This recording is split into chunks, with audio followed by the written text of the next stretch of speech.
ॐ भूर्भुवस्वः तत्सवितुर्वरेण्यं भर्गो देवस्य धीमहि धियो यो नः प्रचोदयात्। ॐ शान्ति शान्ति शान्ति। ओम परमपिता परमात्मा ఓం ఓముకు వందనాలు.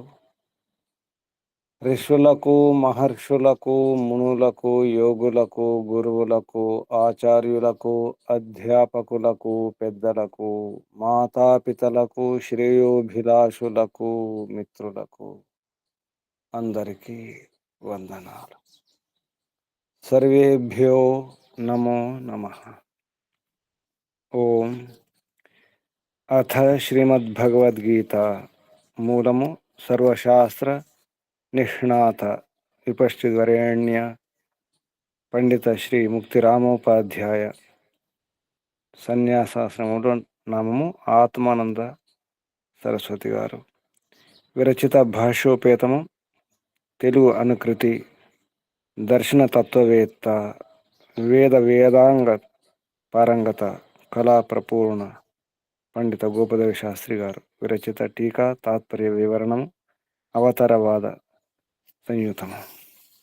ప్రకాశకుడు ఆర్య సమాజం కూచిపూడి. ఇది తెలుగులో మొదటి విశుద్ధ భగవద్గీత. ఇందులో మనం రెండవ అధ్యాయం పూర్తి చేసుకున్నాం. అంటే ఈ విశుద్ధ భగవద్గీతలో రెండవ అధ్యాయం. నిజానికి రెండవ అధ్యాయం ఇంకా శ్లోకాలు ఉన్నాయి. వాడుకలు ఉన్న భగవద్గీతలో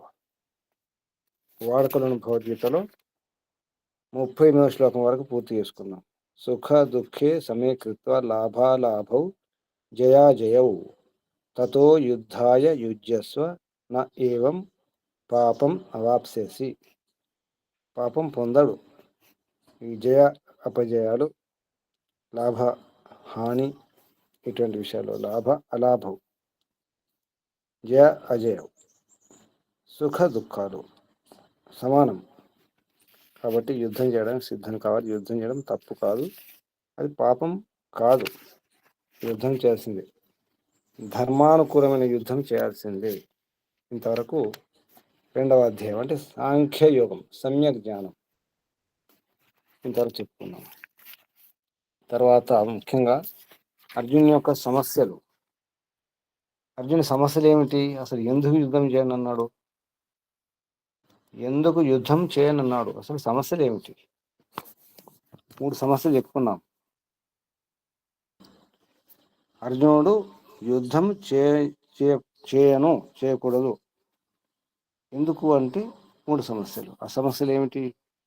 చనిపోతారని, అమ్మా తన వారందరూ చనిపోతారని ఒకటి, అందరినీ చంపేయాలని. తర్వాత రెండవ సమస్య గురువులు, బంధువులు చంపడానికి నేను అసమర్థుణ్ణి, వారిని నన్ను చంపేస్తే బాగుంది అనుకోవడం. ఇక మూడో సమస్య ఏంటంటే శత్రుడు తన ధర్మాన్ని, కర్తవ్య కర్మను పూర్తి చేసుకోవాలి. నేను ఆ పని చేయను, కర్మ చేయను, నా కర్తవ్య కర్మ, క్షాత్ర ధర్మము, చేయవలసిన కర్మ, నియత కర్మ అంటే తప్పకుండా చేయవలసిన కర్మ, యుద్ధం చేయాల్సింది, ధర్మాన్ని రక్షించాలి.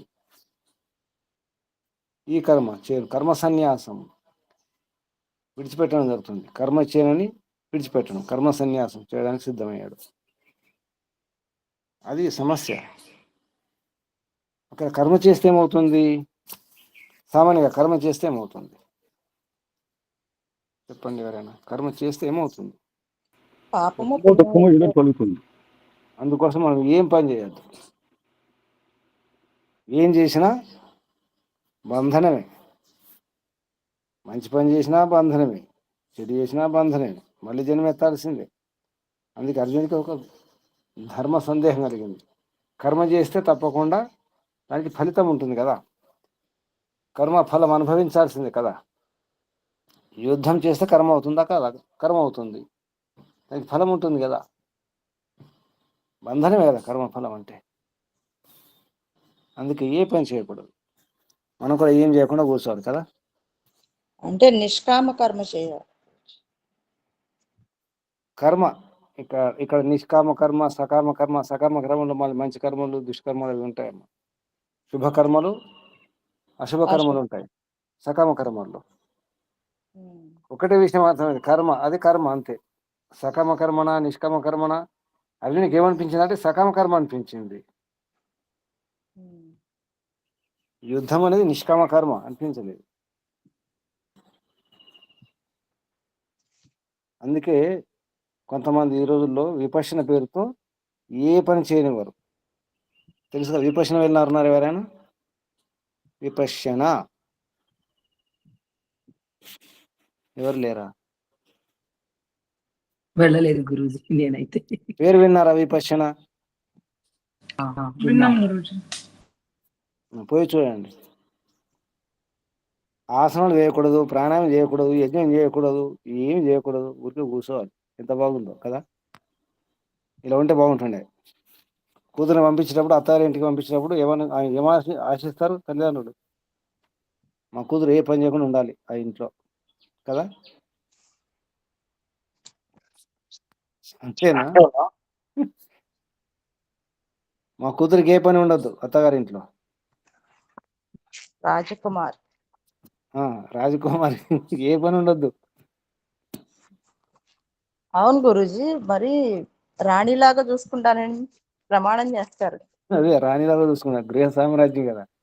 రాణి తల వెంట్రుకలు కూడా దువ్వుకోకూడదు. తల వెంట్రుకలు దువ్వుకుంటే చేతులు పెడతాయి. తన వెంట్రుకలే దువ్వెన పట్టుకొని దువ్వుకుంటే చేతులు నొప్పి పెడతాయి కదా. అందుకోసం వెంట్రుక దువ్వడానికి కూడా వేరే వాళ్ళు ఉండాలి. చెలికత్తులు, బానిసలు, లేదా సేవకులు ఉండాలి, సేవికలు ఉండాలి కదా. ఇంత బాగుంది. అది కావాలంటే మీరు విపశ్యన వెళ్ళండి. రాణిలాగా రాజులాగా ఉండొచ్చు. ఏ పని ఉండదు, సమయానికి భోజనం పెడతారు. ఒక పని ఏంటంటే కూర్చోవడం. అంటే ధ్యానం చేపిస్తారా? వెళ్ళండి.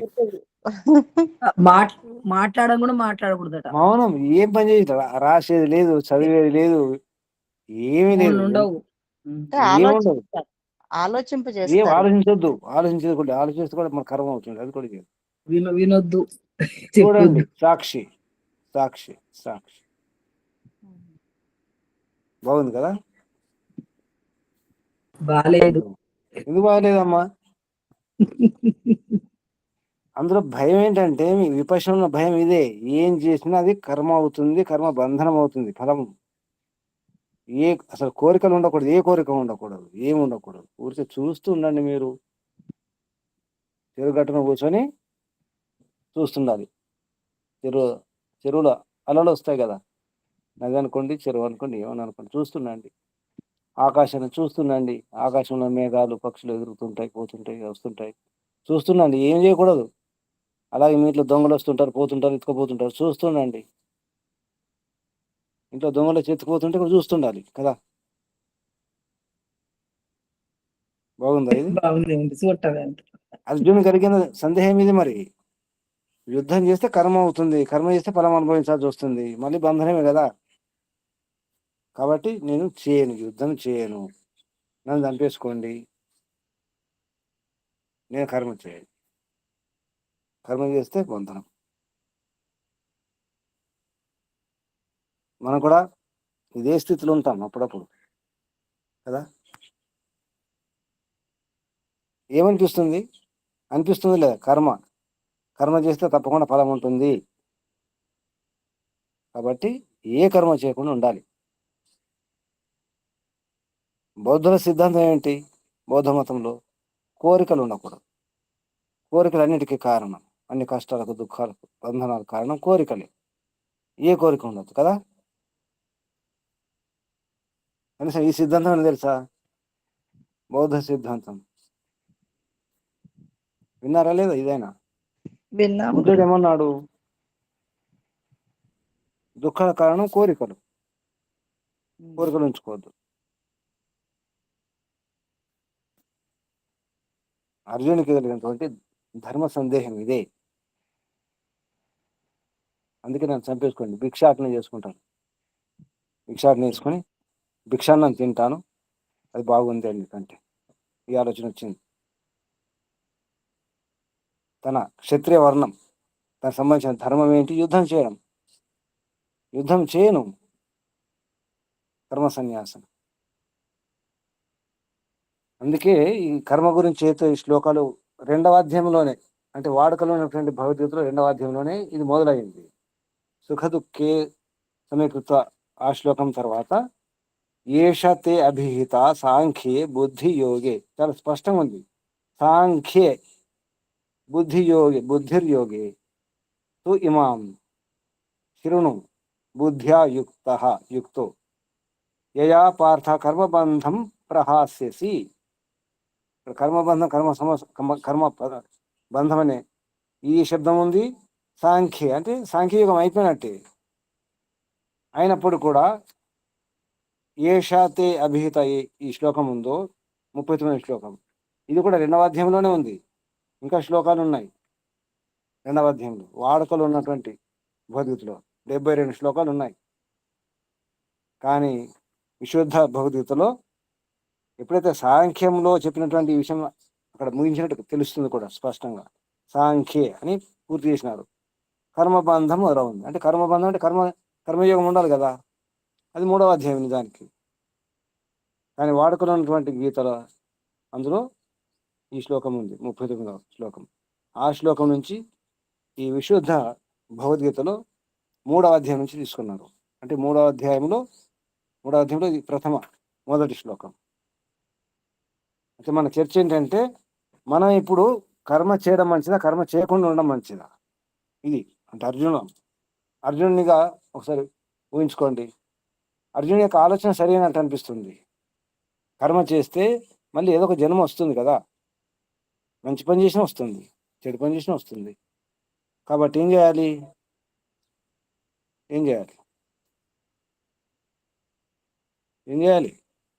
కర్మ చేయొద్దని ఆలోచిస్తున్నాడు అర్జునుడు, కానీ నిష్కామ కర్మ చేయాలి. మనం ఏం చేయాలి? ఇప్పుడు మన సమస్య, నిష్కామ గురూజీ, నిష్కామ అర్జున్ కర్మ సమస్య చేయాలి. కాదు. చెప్పండి అమ్మా. నిష్కామ కర్మ చేయాలి, ఫలం ఆశించకుండా. ఆ నిష్కామ కర్మ ఏమిటి తెలియదు కదా. ఇప్పుడు మన నిష్కామ కర్మ అంటున్నాం. అసలు నిష్కామ కర్మలు ఏమిటి? అంటే ఏదైనా ఒక పని చేసినప్పుడు ఇది కావాలని ఆశిస్తాం కదా గురూజీ. అమ్మా, అసలు ఏం ఆశించకుండా అసలు ఎవరైనా పని చేస్తారా? బుద్ధిహీనుడు కూడా ప్రయోజనం లేకుండా ప్రవర్తించాడట. వినా ప్రయోజనం మంద బుద్ధి ప్రవర్తించాడట. వినా ప్రయోజనం మందోపిన ప్రవర్తతే. ఒక పక్షి ఆకాశంలో ఎగురుతుంది అనుకోండి, ఏ ప్రయోజనం లేకుండా ఎగురుతుందా? కుక్క, పిచ్చి కుక్క అయితే అటు తిరుగుతుంది, కానీ మంచి కుక్కలు మాత్రం ఏదో ప్రయోజనం ఉంటే అటు పోతాయి కదా. పిల్లి వస్తుంది మీ ఇంటికి, ఏ ప్రయోజనం లేకుండా ఇంటికి వస్తుంది పిల్లి? రాదు. ఎవరైనా మీ ఇంటికి వస్తే ఏ ప్రయోజనం లేకుండా వస్తారా? పిచ్చోళ్ళు అయితే వస్తారా, అంతే. కాబట్టి ఏ ఆశ లేకుండా, ఏ ప్రయోజనం లేకుండా, ఉద్దేశం లేకుండా ఎవరు ఏ పని చేయరు. మనం అంటున్నాం కానీ నిష్కామ పదాలు తెలుసు మనకు. నిష్కామ కర్మ పదాలు తెలుసుకొని మనం వాడుతున్నాం. అసలు నిష్కామ కర్మ ఏమిటి చెప్పండి, లిస్ట్ చెప్పండి. అదే కర్మ అంటే ఇప్పుడు ఎట్లా, ఇప్పుడు ఒక తల్లి తన సంతానాన్ని ఏం కోరుకొని మరి వారికి సేవ చేస్తుంది గురుజీ? చెప్పండి. బాధ్యత. మీరే తల్లి కదా, మీరు పిల్లల్ని ఏమనుకుని మీ పిల్లల్ని పెంచారు? నా బాధ్యత అనుకునే పెంచా నేను. అంతే అనుకున్నారా? ఇంకా ఏం లేదా? తర్వాత ముసలితనంలో పని చేస్తారు, నాకు మనవరాలు వస్తారని ఆశ లేదా, ఉద్దేశం లేదా? లోపల చెప్పండి, లోపల నుంచి చెప్పండి. ఆశ లేదు గురూజీ, ఈ పరిస్థితులు అయితే ఆశ సంగతి కదమ్మా. ఇప్పుడు సంగతి సామాన్యంగా వృద్ధాప్యంలో ఉపయోగపడతారు. మరి మీరు ఇంట్లో ఎందుకుంటున్నారో చెప్పండి. మీరు ఇంట్లో ఎందుకుంటున్నారు? ఏ ఆశ లేకపోతే, ఏ రక్షణ లేకపోతే భవిష్యత్తులో మిమ్మల్ని కాపాడేది ఎవరు? మీ ఇల్లే కదా, మీ వాళ్ళే కదా. ఈ ఆశ ఉందా లేదా? ఉంది. మరి నిష్కామ కర్మ ఎలా అవుతుంది? అది కూడా నిష్కామ కాదు. ఎక్కడైంది? సామాన్యంగా ఏ తల్లిదండ్రులైనా, ఏ తాతలైనా, అమ్మమ్మ నాన్నమైనా తప్పకుండా ఏదో ఒక ఆశ ఉంటుంది, ఉద్దేశం ఉంటుంది, ఏదో ఒకటి తప్పకుండా ఉంటుంది. ఏ కోరిక నియత లేకుండా మీరు ఇంట్లో ఉండడం లేదు ఎవరైనా, ఎక్కడైనా. నియత కర్మలన్నీ నిష్కామంగా చేయాలి గురుజీ. మరి అన్నది మీరే ఏంటి చెప్పండి. చెప్పండి మరి. ఇప్పుడు తల్లి పిల్లల్ని పెంచడం కూడా సకామ కర్మ ఉంది అక్కడ. ఉమ్. అటువంటప్పుడు నిష్కామ కర్మ అంటే ఏమిటి? ఏది నిష్కామ కర్మ? మనం అంటున్నాము కానీ చేస్తున్నామా? అంటున్నాము కానీ చేస్తున్నామా? అందుకే మనం కర్మలు చేస్తున్నాము. అందుకే మనకు కష్టాలు సుఖాలు వస్తున్నాయి. కష్టం వచ్చిందంటే మనం పాపం చేస్తే కష్టాలు వస్తాయి. పాపం యొక్క ఫలమే కష్టం. పుణ్యం యొక్క ఫలమే సుఖము. అంతే కదా. పుణ్యం చేసుకుంటే సుఖాలు వస్తాయి, పాపం చేస్తే కష్టాలు వస్తాయి, దుఃఖాలు వస్తాయి. మన కష్టాలు ఉన్నాయా లేవా? కష్టాలు కూడా ఉన్నాయి, సుఖాలు కూడా ఉన్నాయా లేవా? సుఖాలు ఉన్నాయి. అంటే పాపం పుణ్యం ఉన్నాయి రెండు ఉన్నాయి. ఉన్నాయి ఉన్నాయి సకామ గురుజీ. కర్మనే. అన్నీ ఉన్నాయి. ఇప్పుడు చెప్పండి చెప్పండి. అర్జునుడు అందుకే యుద్ధం చేయనన్నాడు. యుద్ధం చేస్తే అది సకామ కర్మ అవుతుంది. జయం వస్తుంది కదా. యుద్ధం చేస్తే గెలుస్తాడు లేదా ఓడిపోతాడు, ఏదో ఒకటి అవుతుంది కదా. ధర్మరక్షణ అవుతుంది అంటే కదా అర్థం మరి ఏంటి? అర్జునుడు ఏదో ఒకటి చేయడం. ఆశిస్తున్నాడు అన్నమాట. ఉమ్. మనం కూడా ఆశిస్తాం మనలాగే కదా. అంటే అర్జునుడికి మనకి ఎంతైతే అవగాహన ఉందో సకామ కర్మ గురించి, నిష్కామ కర్మ గురించి అంత అవగాహన లేదనమాట. అంతేనా? అర్జునుడికి బుద్ధి పనిచేయలేదు. ఇది నిష్కామ కర్మ, ఇది సకామ కర్మ, సకామ కర్మ మళ్ళీ శుభకర్మలు, అశుభ కర్మలు స్పష్టత లేదు మరి కదా. నిజంగా ఉంటే కృష్ణులాగా ఉండేవాడు. కృష్ణుడికి ఉంది, చాలా స్పష్టత ఉంది. సకామ కర్మ ఏమిటి, నిష్కామ కర్మ ఏమిటి, ఎటువైపు ఉండాలి, ఏం చేయాలి. అందుకే కదా కృష్ణుడు ఎటువైపు ఉన్నాడు చెప్పండి. కృష్ణుడు ఎటువైపు ఉన్నాడు? పాండవుల వైపా కౌరవుల వైపా? పాండవుల వైపా కౌరవుల వైపా? పాండవుల పాండవుల వైపు, ధర్మం వైపు. కొట్టుకుపోయారు, పప్పులో కాలేశారు. పాండవుల వైపు ఉన్నాడా కృష్ణుడు? కృష్ణుడు ధర్మం వైపు ఉన్నాడు గురూజీ. అది మరి పాండవుల వైపు కాదు, పాండవుల కౌరవుల వైపు వైపు కాదు. కాదు. పాండవులు కౌరవులు కాదు, అక్కడ ఉన్నది అందుకే ధర్మానికి. మరి ధర్మం. ఏ పక్షపాతం లేదు, కృష్ణుడికి పక్షపాతమే లేదు. ఉమ్. కౌరవులైనా పాండవులైనా ఒకటే. ఒకటే. అందుకే హాయిగా ఉన్నాడు కదా, నవ్వుకుంటున్నాడు. మరి మనం నవ్వుతున్నామా ఏడుస్తున్నామా? రెండు చేస్తున్నాం. మనం ఏడుస్తున్నామంటే ఇంకా స్పష్టత లేదనమాట. అర్జునుడు కలిగినటువంటి ఈ సందేహమే, ఇదే సమస్య, పెద్ద సమస్య. అందుకే కర్మ సన్యాసం. యుద్ధం చేయను, భిక్షానం తిని బతుకుతా, నన్ను చంపేసుకోండి, నన్ను చంపేసుకోండి మీరే, అదే మేలు. బాగుంది కదా ఇది. చేతగానప్పుడు ఏం చేస్తారు కొందరు? కొట్లాడేటప్పుడు కొట్టు నన్ను కొట్టు అంటారు. దగ్గరికి వెళ్తారు కదా, కొడతావా, కొట్టు కొట్టు కొట్టు. నేను మాత్రం కొట్టాను, నిన్ను నువ్వే కొట్టు. చేతగానప్పుడు ఏమంటారు? అంటారా లేదా? ఏమంటారు చేత కాకపోతే? అదే జరుగుతుంది.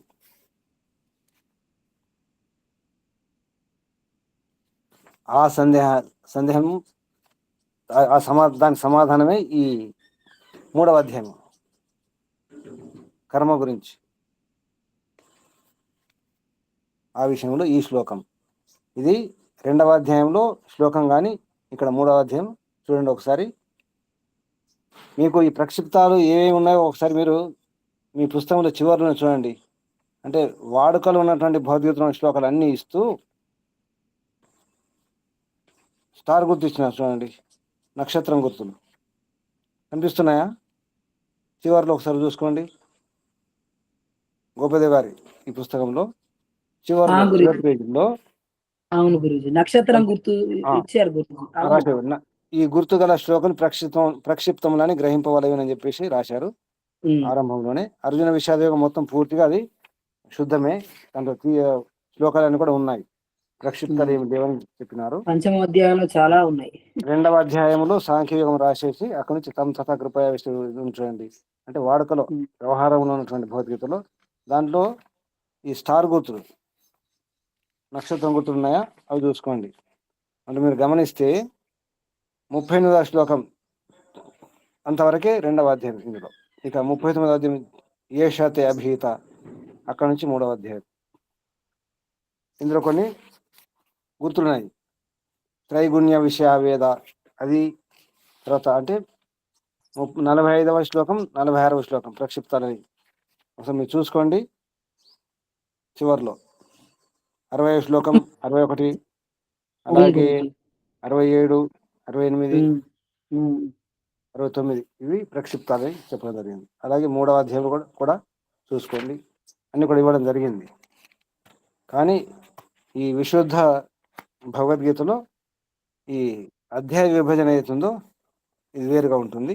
అంటే ఆ విషయానికి సంబంధించి ఉంటుంది. ఇంతవరకు సాంఖ్యయోగం అంటే ఏమిటి, ఆత్మ గురించి చెప్పడం జరిగింది. ఆత్మ అంటే పరమాత్మ వచ్చేసినట్టు అందులో. ఇక కర్మ గురించి 3వ అధ్యాయం చూడండి. 1వ శ్లోకం సారము సంగతి వద్దా గురూజీ? సారము సంగతి చదవాలా వద్దా కర్మయోగంలో? చదవండి. అథ శ్రీమద్ భగవద్గీత 3వ అధ్యాయము కర్మయోగము. 3వ అధ్యాయంలో కర్మయోగం గురించి సారము సంగతి చదవండి. 2వ అధ్యాయం నందు చదవండి అమ్మా. సారము సంగతి 2వ అధ్యాయమునందు కృష్ణుడు అర్జునులకు కలిగిన సమస్యలలో రెండింటిని నిర్ణయించి ఉన్నాడు. 3వ సమస్య కర్మ సన్యాసం. తన వర్ణ ధర్మమైన యుద్ధమును త్యజించి భిక్షాన్నమును భుజించి బ్రతుకుట బాగును ఆలోచన అర్జునుడికి కలిగినది. బ్రతుకుట మేలు అనే ఆలోచన కలిగింది అర్జును కలిగినది. అందువలన కర్మను వదలవలయునా వదలకూడదా అనున్నదియే ఈ 3వ సమస్య. ఈ సమస్యనే కృష్ణుడి అధ్యాయమున పరిష్కరింపనున్నాడు. ఈ అధ్యాయం ఒక సూత్రమనియు మిగిలిన అధ్యాయములన్నయు దీనికి భాష్యములనియు చెప్పిన అతిశయోక్తి కానేరదు. అసలు ఇదే భగవద్గీతలో మొత్తం అంత సారమంతా 3వ అధ్యాయమే కర్మ గురించి. వేదంలో ఒక మంత్రం అని చెప్పినా కదా, ఏ మంత్రం అది గుర్తుందా? ఆ మంత్రం యొక్క వివరణయే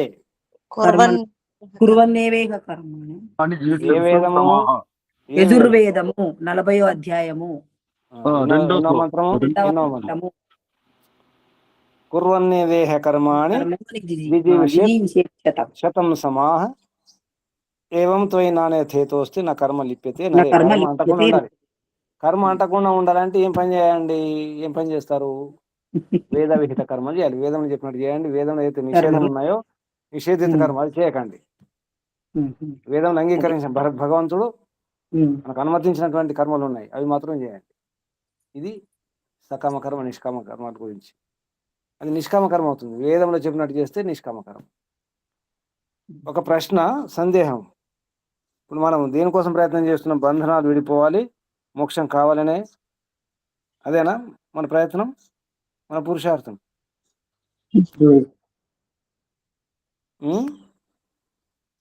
మోక్షం కొరకేనా ప్రయత్నం చేసేది? గురూజీ బంధనాలు విడిపోవడం కదా.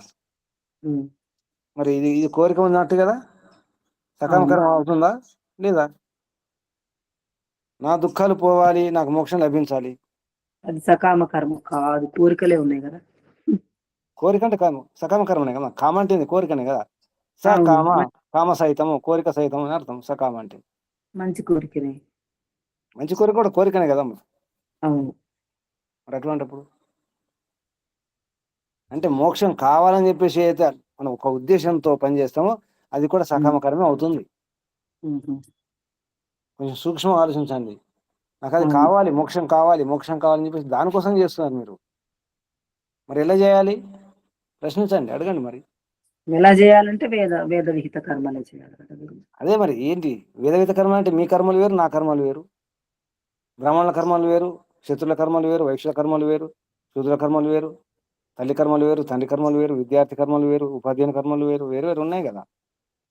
అందరి కర్మలు ఒకటి కాదు కదా. ఏ కర్మ చేయాలి చెప్పండి ఎవరైనా. ఏ కర్మ చేస్తే సకామ కర్మ కాదు, నిష్కామ కర్మ అవుతుంది. వేదవిహిత కర్మనే. ఎవరి కర్మ చేయాలి? ఎవరి కర్మ మనం చేయాలి? వేదంలో చెప్పిన భగవంతుడు కర్మలని మనం చేయాలా? వేదంలో ఎన్నో కర్మలు చెప్పినారు అని మనం చేయాలంటే మనం ఏం చేయాలో అదే అంటే చేస్తాం. వేదంలో అనుమతించిన కర్మలే ఉమ్. అన్ని చేస్తామా? చేయలేమా? చేయలేము. మరి ఏ కర్మ చేయాలి? ఏ కర్మ చేస్తే సకామ కర్మ కాదు, నిష్కామ కర్మ అవుతుంది. స్పష్టం ఉండాలి మనకు. ఈ కర్మ గురించి చాలా స్పష్టత ఉండాలి. కర్తవ్య కర్మ చేయాలి స్వామి. అది కర్తవ్య కర్మ చేయండి. విద్యార్థి కర్మ విద్యార్థి చేసుకోవాలి, ఉపాధ్యాయుని కర్మను ఉపాధ్యాయుని చేసుకోవాలి, ఎవరి కర్మలు వారు చేసుకోవడమే. అది వేదంలో చెప్పినట్టుగా. అది అర్థం కాకపోతే మన స్మృతి చెప్పడం జరిగింది. బ్రాహ్మణుని యొక్క కర్మ లక్షణాలు, అక్కడ లక్షణాల పేరుతో కర్తవ్య కర్మలు, వాటిని ధర్మములు కూడా అన్నారు. బ్రాహ్మణ ధర్మములు, క్షత్రియ ధర్మాలు కూడా అంటారు. కర్తవ్య కర్మలు ధర్మములు అంటే బహువచనం వస్తుంది. అది ధర్మాణి అంటారు సంస్కృతంలో. ధర్మ పుల్లింగం వస్తే ధర్మ, అది ధర్మం, అది ఏకవచనం ఉంటుంది. ధర్మాణి లేదా ధర్మం ఎప్పుడైతే నపుంసకలింగం చెప్తామో అది డ్యూటీ, కర్తవ్య కర్మలు. ఇప్పుడు చెప్పండి, ఏ కర్మలు చేస్తారు? స్పష్టమైందా లేదా? కర్తవ్య కర్మలు మీ కర్తవ్య కర్మలు ఏమిటో చూసుకోవాలి. మీరు చేసిన కర్మలు అందులో మళ్ళీ వేదములో చెప్పినట్టు ఉండాలి, అవును, ధర్మానుకూలంగా ఉండాలి. ధర్మం అంటే వేదమే కదా. మళ్ళీ ధర్మం అంటే ఏంటి? వేదంలో చెప్పింది ధర్మము, వేద విరుద్ధం అధర్మం కదా. అంతేనా? సందేహం ఇంకా? సందేహం లేదు. వేదంలో చెప్పినట్టు చేయడమే ధర్మం, వేద విరుద్ధంగా చేయడమే అధర్మం కదా. మన కర్మను మనం చేసుకోవడమే. ఇప్పుడు అర్థమవుతుందా? అయితే మోక్షం గురించి ఏతుందో, ఆ మోక్షం కావాలని మనం ఏదైతే చేస్తామో అది సకామ కర్మ అవుతుంది. మోక్షం ఉద్దేశం పెట్టుకున్నాం కదా, కోరిక. అంటే మోక్షం కావాలని కూడా కోరికతో చేయకండి. మీ కర్తవ్యం ఏమిటి మీరు పూర్తి చేసుకోండి అంతే. అర్జునుడికి ఈ ఈ సూక్ష్మం అర్థం కాలేదు, అందుకే భయపడ్డాడు. నా డ్యూటీ ఏమిటి, నేను చేసుకోవాలి అని అర్థం కాలేదు, బుద్ధి పనిచేయలేదు అన్నమాట. అర్జునుడు గొప్పవాడే, విద్వాంసుడు కూడా, కానీ బుద్ధి పనిచేయాలి కదా. ఎందుకు పనిచేయలేదు? అర్జునుని బుద్ధి ఎందుకు పనిచేయలేదు చెప్పండి? మోహము. నా వారు, నా బంధువులు, నా తాత, నా గురువు కదా, నా మిత్రులు, అది మనమే ఇవన్నీ అంటున్నాం కానీ మనకేదో అర్థమైనట్టు బాగా, అర్జునుడికి అర్థం కానట్టు. నేనే అర్జునుడిని. అయితే యజుర్వేదములో చివరి అధ్యాయంలో 40వ అధ్యాయంలో కుర్వన్నేవ కర్మ ఏతుందో ఆ మంత్రం యొక్క సారమే లేదా ఆ ఉపదేశమే, ఆ సూత్రమే ఈ భగవద్గీత యొక్క సూత్రం, మన జన్మ యొక్క సూత్రం, మన జన్మ యొక్క ఉద్దేశం ఇక్కడే ఉంది. మన కర్తవ్య కర్మను పూర్తి చేయడం ఉండాలి. కానీ ఇప్పుడు ఎలా ఉంటుందంటే, ఒక విద్యార్థి నాకు ఫస్ట్ ర్యాంక్ రావాలని చెప్పేసి ఉద్దేశంతో చదివినట్టు ఉంటుంది. అది కరెక్టేనా? స్టేట్ ర్యాంక్ రావాలి అనే ఉద్దేశం చదవడమా? కరెక్టేనా? అది ఒక విద్యార్థి చెప్పండి, స్టేట్ ర్యాంక్ రావాలని చదువుతున్నాడు, అక్కడ వరకే బట్టి వస్తాడు, తర్వాత దాని గురించి తెలియదు. గమనించండి. స్టేట్ ర్యాంక్ రావాలని చెప్పేసి రాత్రి ఎంబో చదువుతున్నాడు, చదివాడు, స్టేట్ ర్యాంక్ వచ్చింది. సకామ కర్మ అవుతుందా లేదా? అదే మరొక విద్యార్థి చదవడం నా పని అంతే, చదవాలి, ఇది కర్తవ్య కర్మ.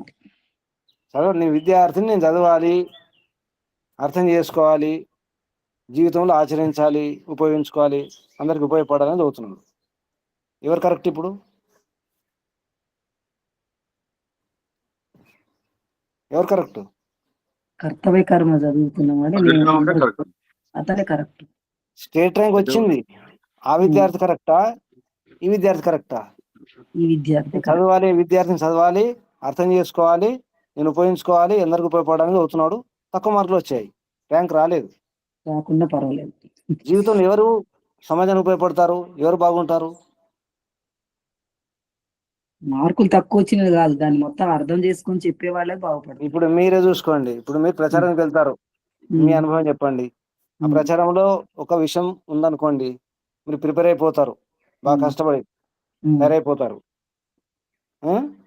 పోయి చెప్పి వస్తారు. మరొకరు ఉంటారు, దానికోసం ప్రిపేర్ గారు, ఏది వస్తే చెప్పేసి వస్తారు. అక్కడ ఎవరికైనా ఇబ్బంది అయితే కూడా పరిష్కారం చేసి వస్తారు. మీరు కరెక్టా, అక్కడ పరిష్కారం చేసిన వాళ్ళు కరెక్టా? ప్రిపేర్ కాలేదు, చదువుకున్నారు అంతే. వాళ్ళు మామూలుగా చదువుకుంటూ ఉంటారు, మామూలుగా అంతే చదువుతుంటారు. చదువుకోవాలి కాబట్టి చదవాలి. మనం వైదిక మార్గం ఉన్నాం కాబట్టి చదవాలి, అధ్యయనం చేయాల్సింది అంతే. ఆ ప్రోగ్రాం కొరకు కాదు, ఆ సంస్కారము, ఆ కార్యక్రమం కొరకు ఏం ప్రిపేర్ కారు. ఎవరు కరెక్ట్? ఇప్పుడు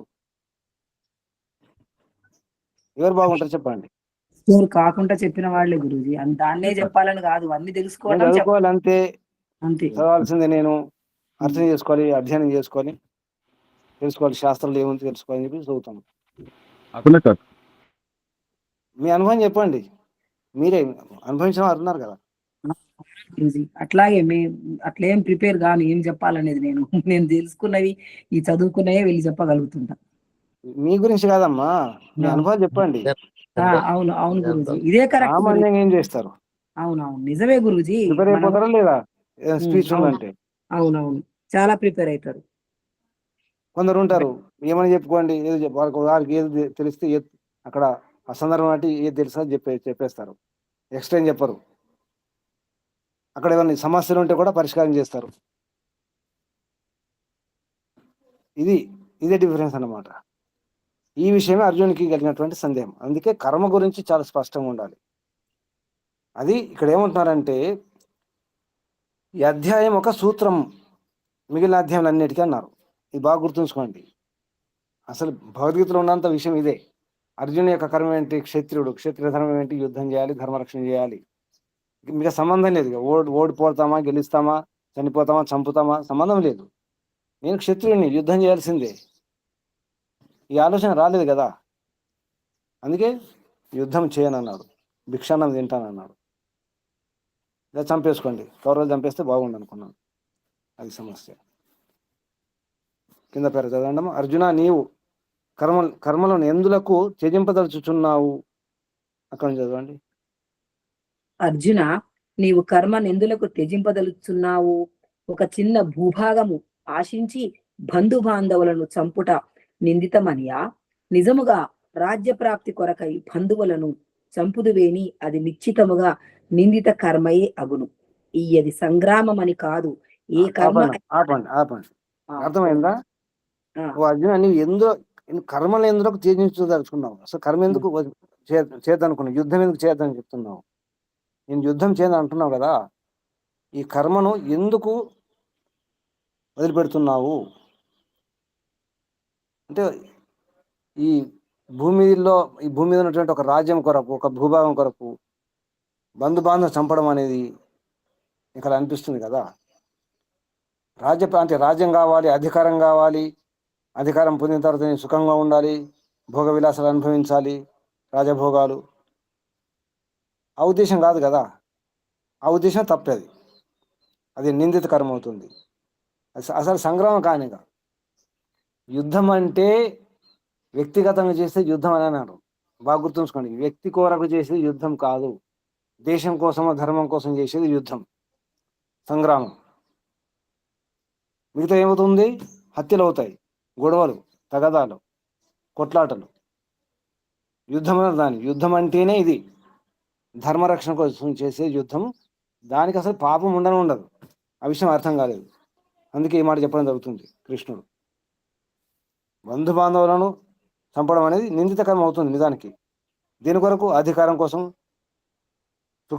సుఖపడాలి, భోగ విలాసాలు అనుభవించాలి అనుకుంటే, రాజ్యప్రాప్తి కొరకు అంటే రాజ్యంని పెంచుకోవాలి, అది హత్య అవుతుంది, నేరమే, అపరాధమే, పాపం అవుతుంది. అది సంగ్రామం కాదు, యుద్ధం కాదు. అది ఏ కర్మమైనను ఫలాపేక్షతో చేయబడునేని అది ప్రశంసనీయం కాదు. ఏ కర్మ కానీ గుర్తుంచుకోండి, ఏ కర్మ చేసినా ఫలం ఆశించకుండా చేయాలి. ముందు వచ్చింది కాదు, మన కర్మ నియమాధికారస్తే మనకి దీంట్లో వస్తుందేమో. కర్మ కర్మ చేయడమే, ఫలాపేక్ష ఉండకూడదు. గెలుస్తామా ఓడుతామా ఏం జరుగుతుంది సంబంధమే లేదు. పైనుంచి ఆదేశం పాటించడమే, రాజు ఆదేశం సైనికుడు పాటించడమే.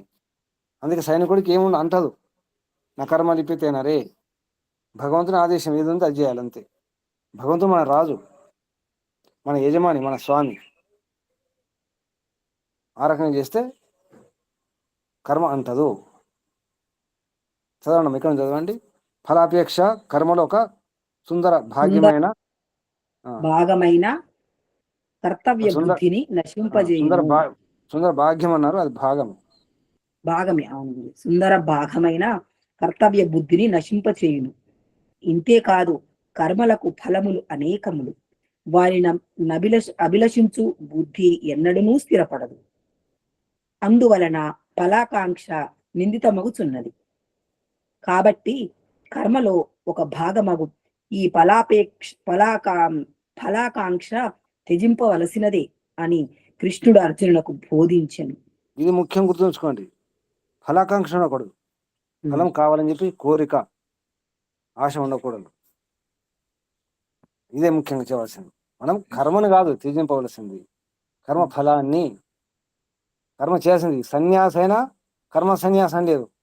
సన్యాసి కూడా సన్యాసి ఏమి సన్యాసించాలి, ఏమి త్యజించాలి, దేని వదులుకోవాలంటే విత్తేషణ పుత్రేషణ లోకేషణ, అది ముఖ్యం. వస్త్రాలు కాదు, ఇంకేది కాదు.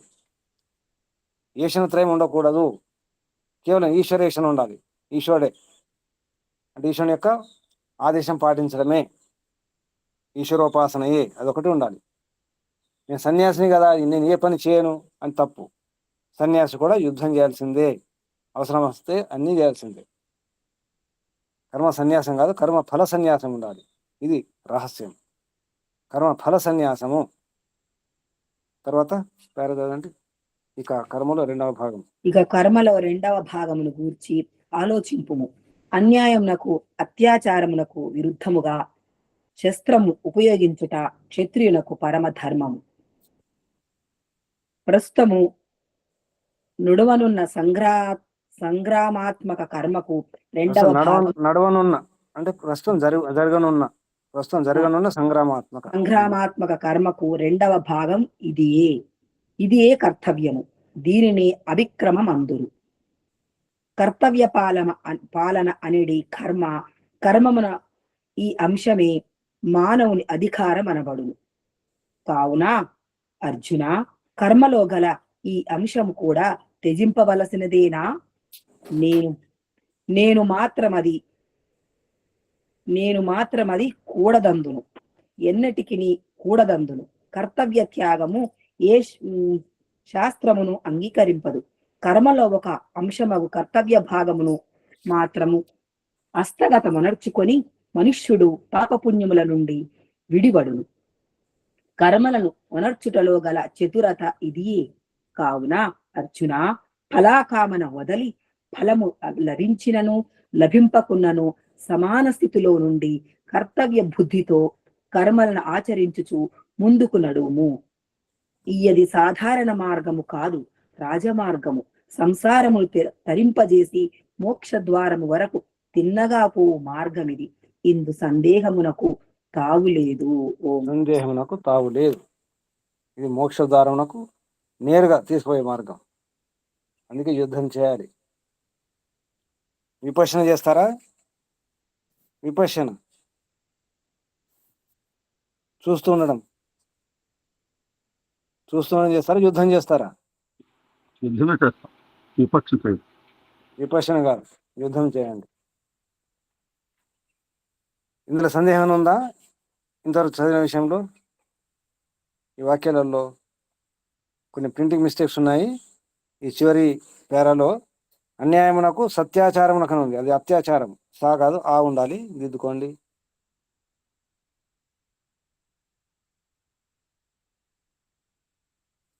సత్యాచారం ఉంది, అది అత్యాచారం ఉండాలి. అన్యాయమునకు అత్యాచారమునకు విరుద్ధముగా శాస్త్రం ఉపయోగించుట. ఇక్కడ శాస్త్రం కాదు, శస్త్రం అని ఉండాలి. శాస్త్రము అంగీకరింపదు అని ఉంది గురుజీ, కాదు అది? కాదు మీద.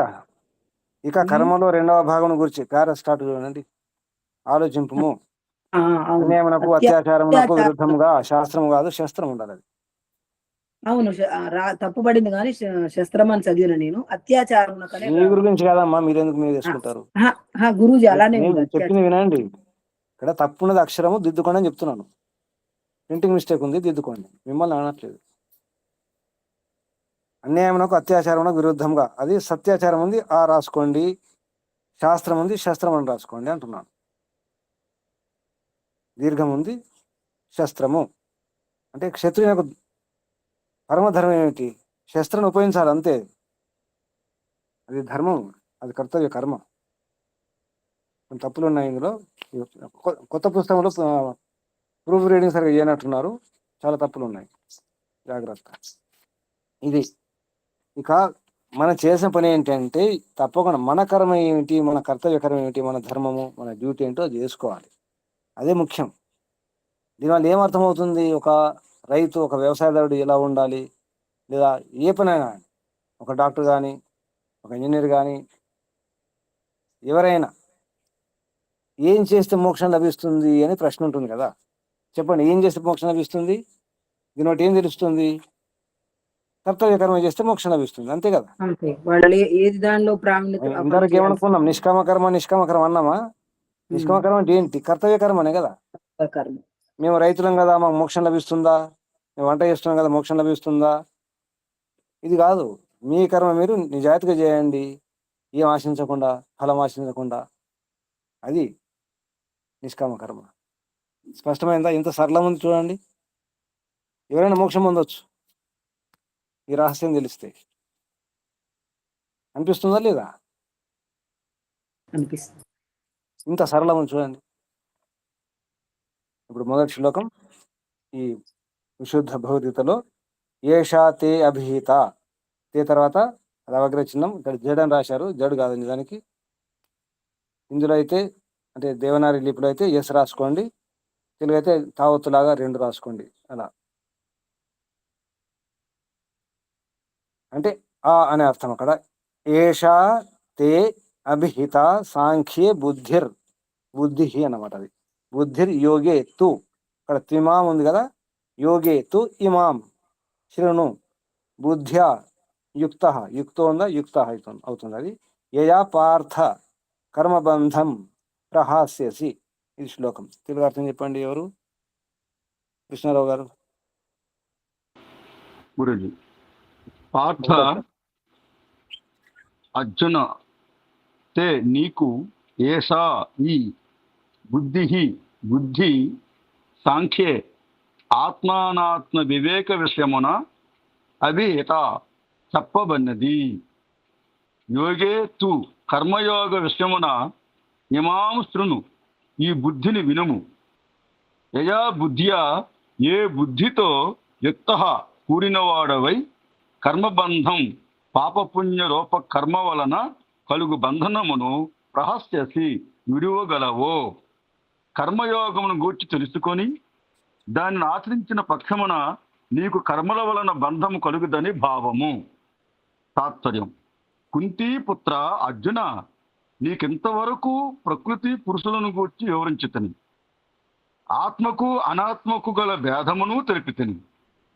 ఇదియే సాంఖ్య బుద్ధి. ఇక కర్మయోగం గురించి చెప్పేది వినుము. దానిని తెలుసుకొని అనుసరించవేని కర్మబంధము నుండి విడువడగలవు.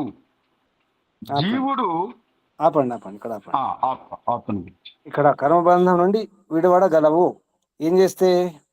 దాన్ని తెలుసుకొని అనుసరించే, దాన్ని తెలుసుకొని అనుసరిస్తే. దాన్ని దేనిని?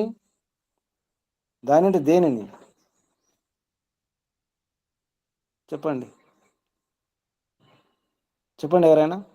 కర్తవ్య కర్మ గురించి, ఆయన చేయవలసిన పని గురించి. ఇది ఏ సాంఖ్య బుద్ధి. ఇక కర్మయోగం గురించి చెప్పేదాన్ని విను. కర్మయోగం గురించి, కర్మయోగం గురించి దాన్ని తెలుసుకొని అనుసరిస్తే కర్మబంధం నుండి విడివడగలవు.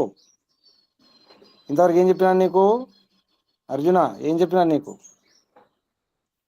ఏం చెప్పారు ఇంతవరకు? గురించి ఆత్మ చెప్పారు. అనాత్మ విషయము, ప్రకృతి పురుషులు, ఆత్మ గురించి ఏం చెప్పారు?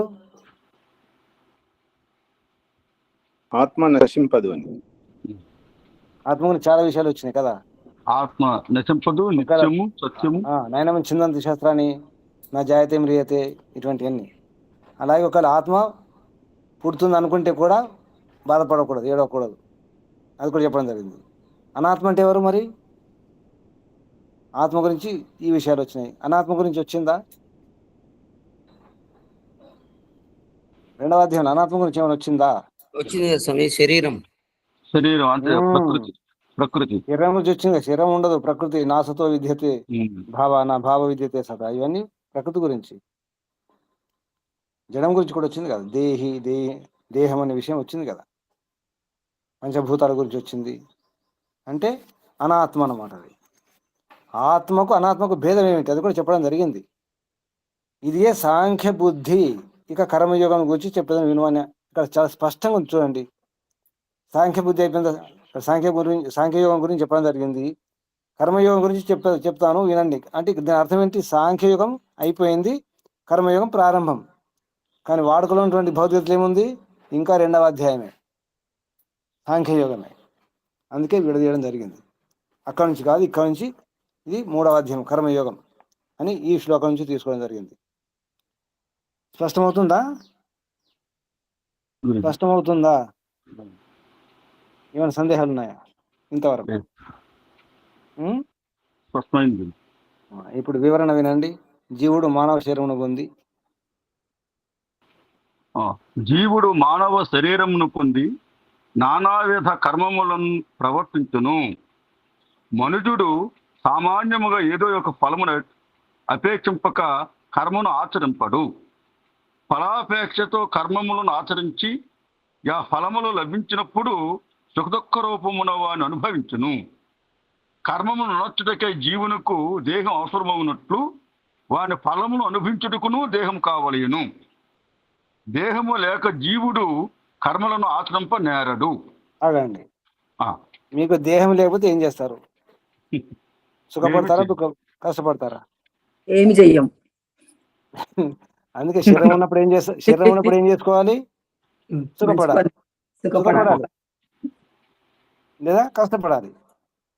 శరీరం ఉన్నప్పుడే సుఖపడండి లేదా కష్టపడండి. ఎందుకు సుఖపడతారు? ఎందుకు సుఖపడతారు చెప్పండి. పుణ్యం చేసుకుంటే సుఖపడతారు. పుణ్యం చేస్తే సుఖపడతాం గురూజీ. కష్టాలు ఉన్నాయంటే పాపం చేసినట్టు. అంటే పాపము యొక్క ఫలం కష్టం. ఆ విషయం చెప్తాం చూడండి, తర్వాత చూడండి. కాబట్టి కర్మలు చేయడం, కర్మ ఎందుకు చేస్తున్నాం అంటే ఇక్కడ పైన వచ్చింది చూడండి. ఏదో ఒక ఫలమును అపేక్షింపక, సామాన్యంగా మనుషుడు సామాన్యంగా ఏదో ఒక ఫలము ఆశించకుండా కర్మను ఆచరింపడు. కర్మ చేయడు ఎవరు కూడా, ఏ ప్రాణి కూడా. ఫలాపేక్ష లేకుండా కర్మలు ఆచరించడం జరగదు. ఆ ఫలములు ఎలా ఉంటాయి? సుఖరూపము దుఃఖరూపము ఉంటాయి. వాటిని అనుభవించాల్సిందే. కానీ ఎలా అనుభవిస్తారు? అనుభవించడానికి ఏముండాలి? ఆత్మ అనుభవించాలంటే ఏముండాలి? శరీరం ఉండాల్సి వస్తుంది. ఏదో ఒక శరీరం ఉండాలి. అసలు శరీరం లేకపోతే ఏం అనుభవించదు, ఏం అనిపించినట్టు ఏముండదు. మరి ఇప్పుడు మీకు శరీరం కావాలా వద్దా? మరి వద్దు. మరి వెళ్ళిపోదామా ఇప్పుడు? సిద్ధంగా ఉన్నారా? సిద్ధమే. సిద్ధమా? లేదు, మళ్ళీ మర్చిపోయారు. ఇదే తప్పు. పోయేది లేదు, కర్మ చేసి పోవాలి. మర్చిపోతున్నారేమో. కర్మ చేసి పోవాలి, కర్తవ్య కర్మ చేసి పోవాలి. భగవంతుడు ఒక డ్యూటీ ఇచ్చినాడు. ఆ డ్యూటీ అయిపోయిందనే దిగాలి. డ్యూటీ అయిపోయిన దాకా మనం ఉండాల్సిందే. పాత్రని పోషించినగానే దిగాలి నాటక రంగం. మరి పాత్ర పూర్తి చేసుకుని పోవాలి కదా. కాబట్టి మన పని అయిపోయిన దాకా మన పని మనం చేసుకున్నాం, అంతవరకు ఉండాల్సిందే కదా. మన పని చేసుకోవాలి కదా, అంతే కదా. కాబట్టి మన పని ఏం చేయాలి? ఇప్పుడు వాయిదా వేసుకోవాలి. ఎక్కువ రోజు జీవించాలంటే, అంతేనా? మనం ఎక్కువ రోజు జీవించాలంటే మన పని ఏం చేసుకోవాలి? వాయిదా వేసుకోవాలి. పని పూర్తి కాలేదు కదా. ఏమనిపిస్తుంది? గురూజీ ఎక్కువ అర్థమవుతుందా? పని చేయ గురూజీ ఎక్కువ పని చేయాలంటే ఎక్కువ రోజులు బ్రతకాలి. కాదు అంటే కాదు, ఈ ఇప్పుడు మన జీవితంలో ఎక్కువ పని ఇక్కడ ఒక చేయాలంటే ఉపాయం ఉంది. ఇక్కడ బాలబ్రహ్మం గారు, మన అవునండి. పని పూర్తి కాలేదు కదా, మన పని పూర్తి అయ్యే వరకు పోయేది లేదు. పూర్తి అయినా కూడా ఓవర్ టైం చేయొచ్చు కదా. అంటే అది కాదు, చాలా ఇది వినండి, నేను వేరే రకం చెప్తున్నాను. అవునండి. మన పని పూర్తి అయ్యే వరకు వెళ్ళేది లేదు, కాబట్టి మనం పని చేసేది లేదు, వాయిదా వేసుకోవాలి, తొందర పోకుండా ఉండొచ్చు. మీరు అలా అలా చెప్తున్నారా? నమస్తే. అమ్మా, మర్మం ఉంది ఇందులో. అర్థమవుతుందా? పని చేయదు, వాయిదా వేసుకోండి. నా పని ఇప్పుడు భగవంతు వచ్చి మన రమ్మన్నాడు అనుకోండి, నా పని పూర్తిగా లేదని నేను రాలేనండి అని చెప్పొచ్చు. యమకింకర్లు వస్తారు, అప్పుడు ఏం చెప్తాము? నా పని కాలేదు, ఇంకా డ్యూటీ ఉంది, నా డ్యూటీ ఎంత వస్తాను, ఇంకా భార్య పిల్లలు వాళ్ళ మనవాళ్ళు వాళ్ళ పెళ్ళిళ్ళు కావాలి, వాళ్ళ పిల్లలు ఓరి కావాలి. బాబోయ్. కాబట్టి నేను ఇప్పుడు రాలేను, నా పని పూర్తి కాలేదు అని చెప్పొచ్చు కదా. అవును. అందుకే వాయిదాలు వేసుకోవడం మంచిది. అందుకే మనం అన్ని పనులు వాయిదాలు వేసుకుంటాం కదా. అర్థమవుతుందా? అందుకే వాయిదాలు వేసుకోండి, ఎక్కువ రోజు జీవించండి. ఎక్కువ రోజు జీవించాలంటే మంచి ఉపాయం ఇదే. బాగుందా ఇది? కానీ బెల్లు కొట్టేస్తారు, బాగోలేదు, బెల్లు కొట్టేస్తారు, స్కూల్ బాగాలేదు, మూసేస్తారు, అయిపోతుంది అంతే. ఆఫీస్ టైం అయిపోతుంది, ఆఫీస్ మూసేస్తారు, ఆఫీస్లో ఉండాల్సి వస్తుంది ఉపాసం. ఉందామా? బెల్లు కొట్టేసి వెళ్ళిపోతారు అంతా. అది కుదరదు. వాయిదాలు వేసుకోకండి, పని చేయండి, కష్టపడండి, పూర్తి చేసుకోండి పని. పని ముగించి సకాలంలో పని ముగించుకోవాలి. వాయిదాలు వేసుకోవద్దు, జాగ్రత్త. చదవండి, కొంచెం చదవండి. దేహము లేక జీవుడు కర్మలను ఆచరింపనేరడు, ఫలములు అనుభవింపనేరడు కూడా. శుభకర్మములకు ఫలము సుఖము, అశుభకర్మములకు ఫలము దుఃఖము. కావున సుఖ దుఃఖములు కర్మఫలములనుట ఎన్నడూనూ మరువరాదు. ఇట్టి కర్మఫలములు ఆగండి, గుర్తుంచుకోండి. ఆ, సుఖ దుఃఖాలు ఉన్నాయంటే కర్మఫలములు అవి. అంటే అవి. మనం ఎప్పుడో చేసిన కర్మఫలం ఉండొచ్చు, ఇప్పుడు కూడా ఉండొచ్చు, నిన్న మొన్న బాల్యంలో ఏమైనా ఉండొచ్చు. తప్పకుండా ఈ సుఖ దుఃఖాల వెనుక అంటే ఈ కర్మఫలం ఏతుందో వెనుక పాపపుణ్యాలు ఉంటాయి. బాగా గుర్తుంచుకోండి. కావున సుఖ దుఃఖములు కర్మఫలములు అనుట ఎన్నడూ మరవరాదు. ఎన్నడూ మరువరాదు. అంటే మనం చేసిన పాపపుణ్యాలు ఉన్నాయి. కొందరు అవును. అనొచ్చు, ఈ జన్మలో ఏ పాపం చేయలేదు, ఎటువంటి తప్పు చేయలేదు, కానీ అనేక జన్మలు ఉన్నాయి కదా. తర్వాత ఇట్టి కర్మఫలములను జీవుడు దేహమునందుండి అనుభవింపవలెను. కాబట్టి దేహం అతనికి ఇంధనమగుతున్నది. కావున జీవులు దేహముతో కర్మలు చేయించు వాని ఫలము అనుభవించుటకు దేహరూప బంధనమున పడుచున్నారని తెలియచున్నది. ఇట్టి బంధనము తొలగుటకు ఉపాయం కావలయను. అర్జునుడు యుద్ధమునొచ్చి దాని వలన రాబోవు దుఃఖరూప ఫలమును అనుభవించుటకు దేహబంధనమును పడ ఎత్తిగంపుకున్నాడు. అందువలననే యుద్ధము నుండి విరమించుకొనదలచి ఉన్నాడు. కర్తవ్య కర్మల నుండి విముఖుడు కానున్నాడు. అర్థమైందా? ఇది రహస్యం. అర్జునుడు అవును. ఎందుకు యుద్ధం చేయాలన్నది ఇక్కడ చెప్పారు. అవును. అర్జునుడు యుద్ధం వచ్చి దాని వలన రాబో దుఃఖ రూప ఫలం అనుభవించడానికి దేహ బంధనం అందులో పడడానికి ఇచ్చగింపడానికి ఇష్టపడడం లేదు. అందుకే నేను యుద్ధం చేయను అన్నాడు. అందువల్ల యుద్ధం నుండి విరమించుకొనదలిచి ఉన్నాడు. కర్తవ్య కర్మ నుండి అంటే ఇది కర్మ చేస్తే మళ్ళీ బంధనం అవుతుంది, మళ్ళీ జన్మ వస్తుంది, అది వద్దు అనుకున్నాడు. కానీ అసలు విషయం అర్థం కాలేదనమాట. నా డ్యూటీ అది మర్చిపోయాడు. అట్టి ఏడా పూర్తి చేయండి. అట్టి ఏడా కృష్ణుడు అర్జునుని కర్తవ్యాభిముఖములను చేసి దాని వలన కలుగు ఫలము నుండి తప్పించుకున్నట్టుకు తగిన ఉపాయమును తప్ప ఎంచినాడు. కర్మయోగ మట్టిలను బోధించున్నాడు. తాను వర్ణింపబోవు కర్మయోగమునందు అర్జునుడు ప్రవృత్తి కలిగింపగోరి కర్మయోగమును ప్రశంసించుతున్నాడు.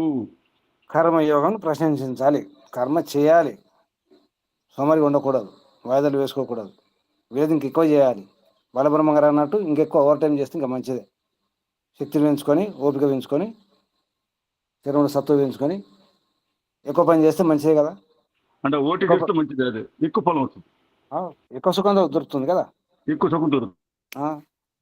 మన పని మనం పూర్తి చేసుకొని ఇతరుల కష్టాలను కూడా దూరం చేసుకోవచ్చు కదా. ముందు మన కష్టాలను దూరం చేసుకోవాలి, మన కర్తవ్య కర్మలు పూర్తి చేసుకోవాలి. మన బాధ్యతలు బరువులు ఉంటే పూర్తి చేసుకొని ఇతరులు కూడా సహకరించవచ్చు కదా. వాయిదాలు వేసుకుంటారా? వాయిదాలు వేసుకోకండి. వాయిదాలకు వేయిస్తాం గురించి. వాయిదాలు వేసుకుంటే భగవంతుడు ఎక్కువ ఇంకా దీర్ఘాయుష్ని ఇస్తాడు, ఎక్కువ రోజు జీవించవచ్చు అని అనుకోకండి. అది భ్రమ. అది కుదరదు. బెల్లు కొట్టేస్తారు, వెళ్ళిపోవాల్సిందే. టైం అయిపోయింది, మన టైం కూడా అయిపోయింది. అయిపోయిందా టైం? మన టైం ఉందా? టైం ఉందా? అయిపోయిందా? అయిపోయింది. ఏ టైం? క్లాస్ టైమా? మన టైం క్లాస్ టైం అయిపోయిందా? క్లాస్ టైం అయిపోయింది. అంతేనా? మళ్ళీ రేపు మొదలవుతుంది. ఈరోజు అయిపోతే మళ్ళీ రేపు ఉంటుంది. జాగ్రత్త. ఏమైనా సందేహం ఉంటే అడగండి. ఏం అర్థం చేసుకున్నారు కర్మ గురించి? ఏమైనా స్పష్టమైందా? ధర్మ సందేహం అర్జునులారా? కర్తవ్య కర్మలు చేయడం ధర్మము అని అంటున్నారు. అనుకోకండి కర్తవ్య కర్మలు అంటే రోజు యజ్ఞం చేస్తేనే మోక్షం లభిస్తుంట అనుకోకండి. రోజు కళ్ళు మూసుకొని కూర్చుంటేనే ఓం జపం చేస్తుంట అనుకోకండి. మన కర్తవ్య కర్మలు ఏమున్నాయో అంటే అది వేదానుకూలంగా అది పూర్తి చేసుకోవాలి. ఇది మోక్షం కావాలి, మోక్షం కావాలి, మోక్షం కావాలని జపం చేస్తే అది జపం కాదు, అది మోక్షం రాదు. అర్థమవుతుందా? ఇది ముఖ్యం. కష్టపడండి, మీకు పని మీరు చేసుకోండి, అంతే. ఫలం అదే వస్తుంది కదా. శ్రద్ధతో చేయండి, సరిగా చేయండి, నియమాలు పాటించేయండి, అది ముఖ్యం. ఇంకేమైనా సందేహాలు ఉంటే అడగండి. ఇవి కూడా ముఖ్యమే కదా గురించి. యజ్ఞము, ధ్యానము, ఇవి కూడా ఒకటే మాట అమ్మా, వేదములో చెప్పినట్టు చేయాలి, అంతే. మనం కర్తవ్య కర్మలు అంటున్నాం, మనం అనుకుంటే కాదు. మనం అనుకున్నవి అన్ని కర్తవ్య కర్మలు కాదు, వేదములో చెప్పిన కర్తవ్య కర్మలు. అది యజ్ఞం చేయడం మంచిది, ఎవరొద్దన్నారు. అది నిజానికి కర్తవ్య కర్మ కూడా అది. ఏ యజమనగానే సమిధలు సామాగ్రి నెయ్యి వేసి స్వాహ అని చెప్పేసి ఆవుతి ఇవ్వడమా? యజ్ఞానికి అర్థం ఎన్నో అర్థాలు ఉన్నాయి కదా. యజ్ఞానికి ముఖ్యమైన అర్థం ఏంటి? పరోపకారం, ఇంకా సంగతికరణం, దానం, దేవపూజ, విద్వాంసుల యొక్క పూజ, సత్కారం. దేవతలు అంటే మళ్ళీ పంచమహాభూతాలు కూడా దేవతలు. ఏ కాలుష్యం కాకుండా చూసుకోవడం, వాయు కాలుష్యం, జల కాలుష్యం కాకుండా చూసుకోవడం, అవి దేవతలు. దేవపూజ. కేవలం యజ్ఞం చేయగానే సరిపోదు. అలాగే ఓం జపం చేస్తున్నాను, కర్తవ్య కర్మ చేస్తున్నాను అని చెప్పేసి రామ్ రామ్ చెప్పినా పరాయమాల అప్న చేయకూడదు. తెలుసా ఇది? రామ్ రామ్ చెప్పినా పరాయమాల అప్న అంటే విన్నారు ఎప్పుడైనా? విన్నా గురుజీ. రామ్ రామ్ చెప్పినా పరాయమాల అప్న. రామ్ రామ్ జపం చేసుకుంటూ ఇతరుల యొక్క ధనం అంతా నాదే, అంతా నాదే, ఇదన్నమం కాదు, ఇది నాదే, అది నాదే, అంతా నాకే రావాలి. రామ్ రామ్ చెప్పినా పరాయమాల అప్న అంటారు దాన్ని. అది ఉండకూడదు. జపం చేస్తున్నాం కానీ అంత నాదే, నాకే కావాలనుకుంటాం, అది కాదు.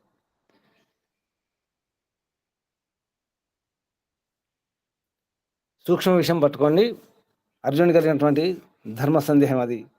కర్మబంధనం అవుతుంది, ఫలం ఆశిస్తున్నాడు కాబట్టి. ఆ యుద్ధం ఏమనుకుంటున్నాడు? నా కొరకు, నా బంధువుల కొరకు అనుకుంటున్నాడు. అందుకే భయపడ్డాడు అనమాట. నేను చేస్తున్న ధర్మయుద్ధము, ధర్మరక్షణ కావాలి అనుకుంటే ఈ సమస్య వచ్చేది కాదు కదా. అది విషయం.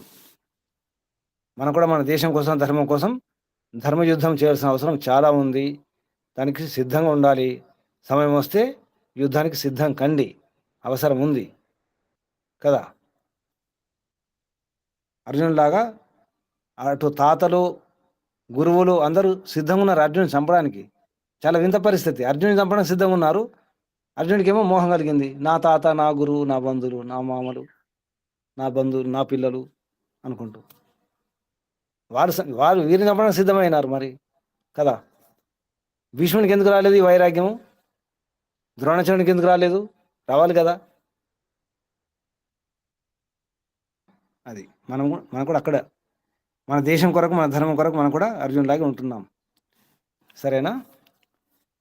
టైం వచ్చినప్పుడు సిద్ధంగా ఉండాల్సి వస్తుంది. సిద్ధంగా ఉంటారా, పారిపోతారా? మౌనం. సిద్ధంగా ఉంటాం గురుజీ. ఉండాలి, తప్పదు.